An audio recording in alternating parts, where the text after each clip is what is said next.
ഭയപ്പെടേണ്ട, ഇനി ഭയപ്പെടേണ്ട. ഇമ്മാനുവേൽ നിന്റെ കൂടെയുണ്ട്. എണ്ണമില്ലാതുള്ള നന്മകളോർത്ത വർണ്ണിപ്പാനായിരം നാവുകൾ പോരാ. എണ്ണമില്ലാതുള്ള നന്മകളോർത്ത വർണ്ണിപ്പാനായിരം നാവുകൾ പോരാ. ഭയപ്പെടേണ്ട, ഇനി ഭയപ്പെടേണ്ട. സിംഹങ്ങൾ നടുവിൽ തള്ളപ്പെട്ടാലും ഭയപ്പെടേണ്ടിനിയും.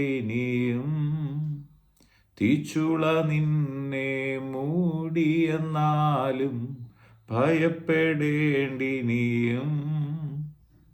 കൺമണി പോൽ നിന്നെ കാക്കുന്ന ദൈവം തന്നുള്ളം കയ്യിൽ വഹിച്ചിടുമെന്നും.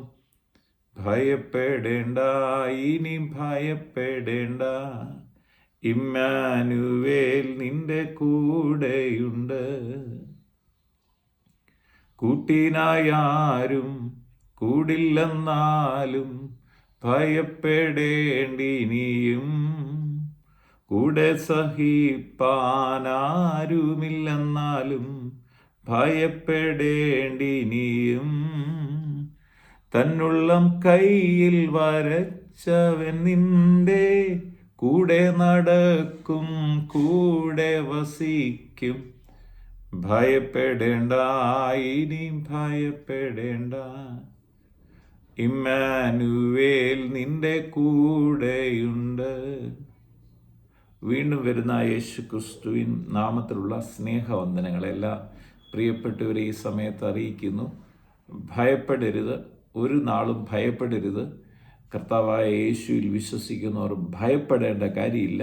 കാര്യം ദൈവം നമ്മോട് കൂടെ. ഇമ്മാനുവേൽ, ഇതാണ് യേശു. വിശുദ്ധ വേദോസ്തവം നാം പഠിക്കുമ്പോൾ ഉടനീളം നൽകുന്ന ഒരു പ്രധാന ആശയം ഭയപ്പെടരുതെന്നുള്ളതാണ്, ഭ്രമിച്ചു പോകരുതെന്നുള്ളതാണ്, ധൈര്യത്തോടിരിക്കുക എന്നുള്ളതാണ്. ഏതാണ്ട് 365 പ്രാവശ്യത്തോളം ഭയപ്പെടേണ്ട എന്ന് ദൈവവചനത്തിൽ രേഖപ്പെടുത്തിയിരിക്കുന്നു. എന്നാൽ ഓരോ ദിനവും ദൈവത്തിൻ്റെ ആത്മാവിന് നമ്മോട് പറയാനുള്ളത് നാം ഭയപ്പെടേണ്ട കാര്യമില്ല. കർത്താവ് നമ്മുടെ കൂടെയുണ്ട്. എന്താ ഭയപ്പെടേണ്ടാത്തതിന് കാരണം? കർത്താവ് എല്ലാം ഇപ്പോഴും നമ്മോട് കൂടെയുണ്ട്. യേശു പറഞ്ഞ വാഗ്ദത്തം അതാണ്, ലോക അവസാനത്തോളം എല്ലാ നാളിലും ഞാൻ നിന്നോട് കൂടെയുണ്ട്.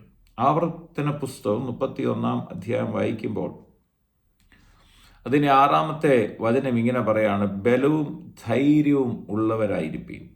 അവരെ പേടിക്കരുത്, ഭ്രമിക്കരുത്.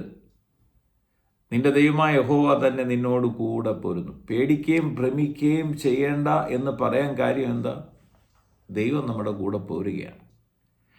നിങ്ങളുടെ ജീവിത സാഹചര്യങ്ങളിൽ ഇന്ന് നിങ്ങൾ പേടിക്കേണ്ട എന്ന് വചനം പറയുന്നത് എന്തുകൊണ്ടാണ്? നിങ്ങളുടെ കൂടെ, നിങ്ങളുടെ ആ രോഗത്തിൻ്റെ അവസ്ഥയിൽ യേശു ഇറങ്ങി വരുന്നു. നിങ്ങളുടെ ആ പ്രതിസന്ധിയുടെ നടുവിൽ യേശു ഇറങ്ങി വരുന്നു. നിങ്ങളുടെ വിഷയത്തിൻ്റെ മുഖത്ത് യേശു നിങ്ങളെ വിടുവിക്കാനായി ഇറങ്ങി വരുന്നു. പറയാണ്, ബലവും ധൈര്യവും ഉള്ളവരായിരിപ്പീൻ. അവരെ പേടിക്കരുത്, ഭ്രമിക്കുകയുമരുത്. നിന്റെ ദൈവമായ യഹോവ തന്നെ നിന്നോട് കൂടെ പോരുന്നു. അവൻ നിന്നെ കൈവിടുകയില്ല, ഉപേക്ഷിക്കുകയുമില്ല. കൈവിടത്തുമില്ല, ഉപേക്ഷിക്കത്തും ഇല്ല. എന്നിട്ട് 8-ാമത്തെ വാക്യം വരുമ്പോൾ പറയാണ്, മോശന് പറഞ്ഞു കൊടുക്കുകയാണ്, യഹോവ തന്നെ നിങ്ങൾക്ക് മുമ്പായി നടക്കുന്നു.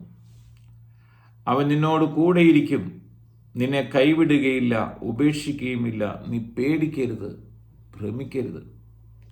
ഇവിടെ മോശ പറഞ്ഞ ജനത്തെ പ്രബോധിപ്പിക്കുകയാണ്. മോശ പറയുകയാണ്, നിന്റെ വചനങ്ങളെല്ലാം ഇസ്രായേൽ മക്കളോട് പറയണമെന്ന് മോശയോട് കർത്താവ് പറയുമ്പോൾ അവരോട് പറയേണ്ടത് എന്തെന്നാൽ എന്ന് പറഞ്ഞ് ദൈവം ചില കാര്യങ്ങൾ ഏൽപ്പിക്കുകയാണ്. അപ്പം മോശ ഒന്ന് പറയുകയാണ്, എനിക്കിപ്പോൾ 120 വയസ്സായി, ഇനിയും പോകുവാനും വരുവാനും എനിക്ക് കഴിവില്ല.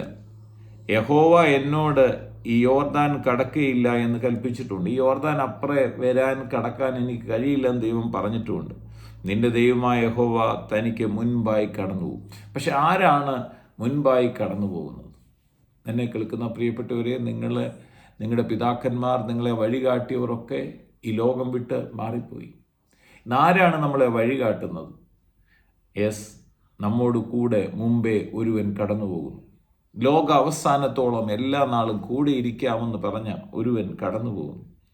ഇവിടെ പറയുകയാണ്, നിന്റെ ദൈവമായ യഹോവ തന്നെ നിനക്ക് മുമ്പായി കടന്നു. ഇന്ന് ഏതെങ്കിലും ഒരു സാഹചര്യത്തിൽ നിങ്ങളെ നയിക്കാൻ ആരുമില്ല എന്നൊരു ചിന്തയിൽ ഭയത്തോടെ ഇസ്രായേൽ ജനങ്ങളെ നയിച്ചുകൊണ്ടിരുന്ന മോശ അവരിൽ നിന്ന് മാറുകയാണ്. 120 വയസ്സായി. മോശ പറയുകയാണ്, എനിക്ക് യോർദാൻ കടക്കാനും പറ്റും, പക്ഷെ നിങ്ങൾ കടക്കും. പക്ഷെ നിങ്ങൾ എങ്ങനെ കടക്കും? ഈ പ്രതികൂലത്തെ എങ്ങനെ കടക്കും? ഈ വിഷയത്തെ എങ്ങനെ അഭിമുഖീകരിക്കും? ദൈവം നിങ്ങളോട് കൂടെയിരിക്കും. അതാണ് സത്യം. ഇമ്മാനുവേൽ, ദൈവം നമ്മോടുകൂടെ. അതാണ് യേശുവിൻ്റെ ജനനത്തിലും അതാണ്. സർവ്വ ജനത്തിനുമുള്ള മഹാ സന്തോഷമാണ് യേശു എന്ന് വിളിച്ചു പറഞ്ഞത്. പറയാണ്, നിന്റെ ദൈവമായ യഹോവ നിനക്ക് മുമ്പായി കടന്നു പോകും. ഈ ജാതികളെ അവൻ നിന്റെ മുമ്പിൽ നശിപ്പിക്കുകയും നീ അവരുടെ ദേശം കൈവശമാക്കുകയും ചെയ്യും. യഹോവ അരുളി ചെയ്തതുപോലെ യോശുവ നിനക്ക് മുൻപായി നായകനായി കടന്നു പോകും. താൻ സംഹരിച്ച് കളഞ്ഞ അമോരി രാജാക്കന്മാരായ സീഹോനെയും ഓഗിനെയും അവരുടെ ദേശത്തെയും ചെയ്തതുപോലെ യഹോവ ഇവരോടും ചെയ്യും.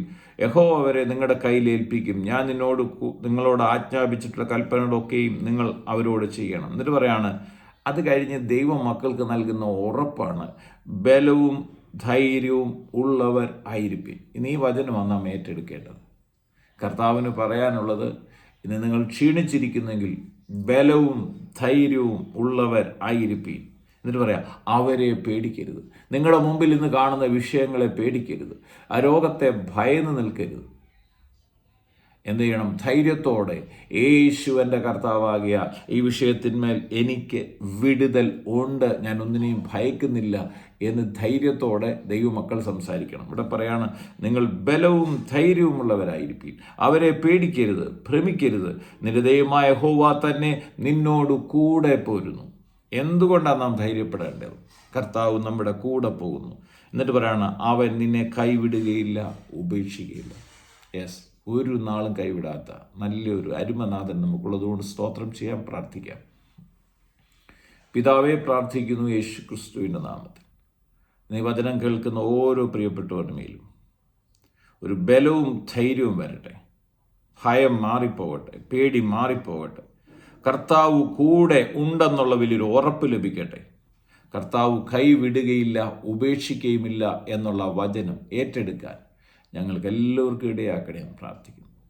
പ്രാർത്ഥന കേട്ടതിനായി സ്തോത്രം. എന്നെ കേൾക്കുന്ന രോഗികൾ ഇപ്പോൾ തന്നെ യേശുവിൻ അടിപ്പിണരുകളാൽ സൗഖ്യം പ്രാപിക്കട്ടെ. ഹൃദയഭാരങ്ങൾ മാറിപ്പോകട്ടെ, ആകുല ചിന്തകൾ മാറട്ടെ, ഭയങ്ങൾ മാറിപ്പോകട്ടെ.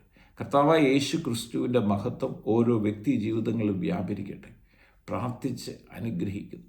സകല മഹത്വവും അറുക്കപ്പെട്ട കുഞ്ഞാട് യേശുവിൻ പൊന്നുനാമത്തിൽ പിതാവേ, ആമേൻ.